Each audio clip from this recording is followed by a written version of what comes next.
Hello, I'm back. Okay, today I need to vent. I need to talk about a rude awakening I had recently. So unexpected.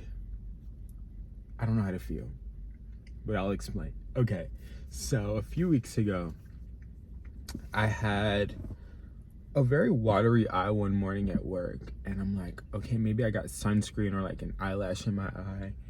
And I looked in the mirror and there was like no eyelash. So I'm like, okay, maybe my sunscreen got in my eye, because that happens sometimes when you're specifically with sunscreen. They just like irritate your eyes sometimes. And so I kind of ignored it and let it pass. And a few days later, I noticed a very small sty on my eye. It was like very tiny. And like the next morning, it went away. So I was like, okay, cool. But then I had a really busy day at work one day. And that night, it just got worse. And my stepdad's like, you might have pink eye, go to the doctor. And I was like, I know for sure it's not pink eye. I knew it was a sty. Like there's a difference. And he was just pressuring me to go get it checked out. And I'm like, I'm fine.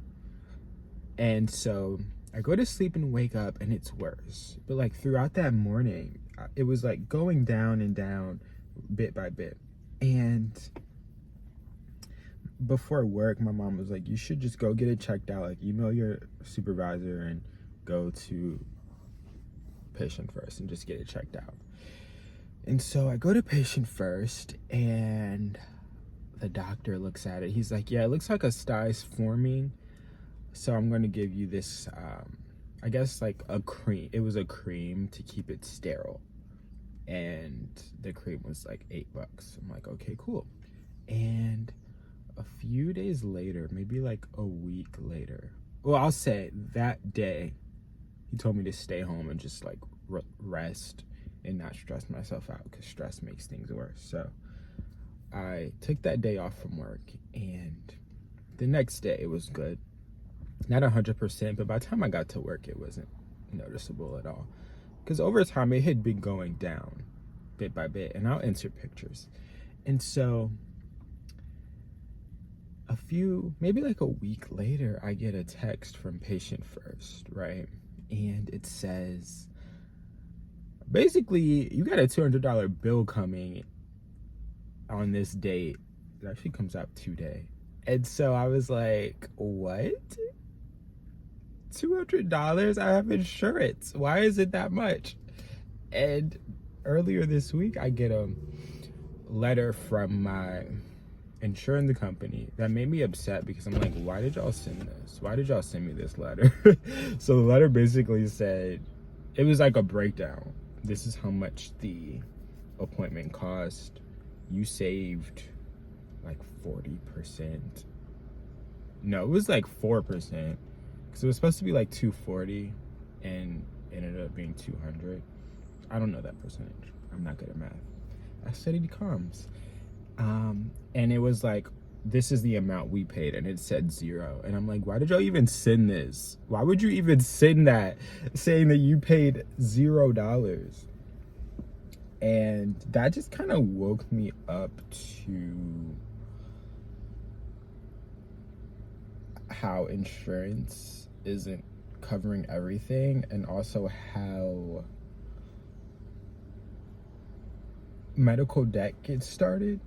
Thank God I'm in a position where I make a decent amount of money and I have money saved. So $200 on a medical bill is not putting me in any kind of financial hold, thank God. But it's still $200 that I don't have anymore. And it was unexpected. When I went to patient first, I did not expect to have to pay that much money. And all the doctor did was come in, look in my eye, tell me a sty was forming, and give me a cream, an $8 cream.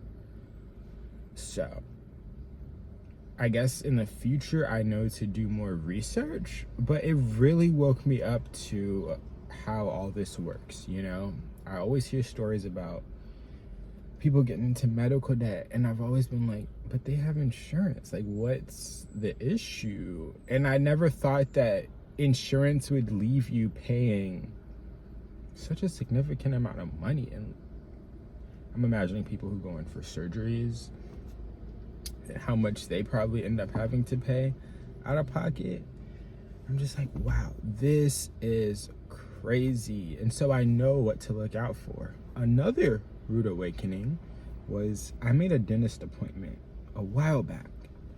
Called the dentist, and this is a dentist I've heard good things about. A lot of people from my church go to this dentist office. Not this particular dentist, but the office. There's a few in the area. And it's a dental spa. And so I was like, awesome, that sounds luxurious. And so I make my appointment, and I'm on the phone, and they're like, yeah, we take your insurance. And then when the appointment comes, like 2 days before, I get a text from them saying that they actually don't take my insurance. It was either that they don't, or like my particular plan doesn't cover them. And they were like, you can come if you want to pay out of pocket, but we recommend that you find someone within your network. I'm just like, why didn't I ever learn about this? You know, no one ever taught me that this is how all this works. And I'm 27, so I should have known this stuff, but I just didn't. And so I'm like, okay, I need to do more research on insurance and what it does. What is it even? What is it insuring? So, yeah. Also, I need a primary care physician. My dad has MS, and so I need to make sure that that's not hereditary. But yeah, I just want to talk about that because a lot of this content is centered around me adulting and navigating that. And so maybe this can help someone.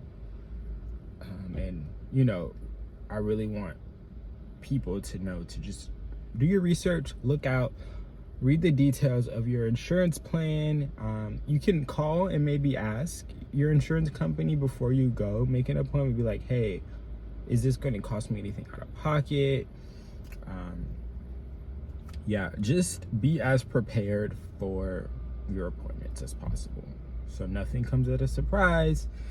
Because, yeah, I'm $200 for what? For what? I don't even think the materials they use to look at my eye cost $200. So yeah. Also, maybe get into the medical field. Seems like they're doing well. But yeah, thank you.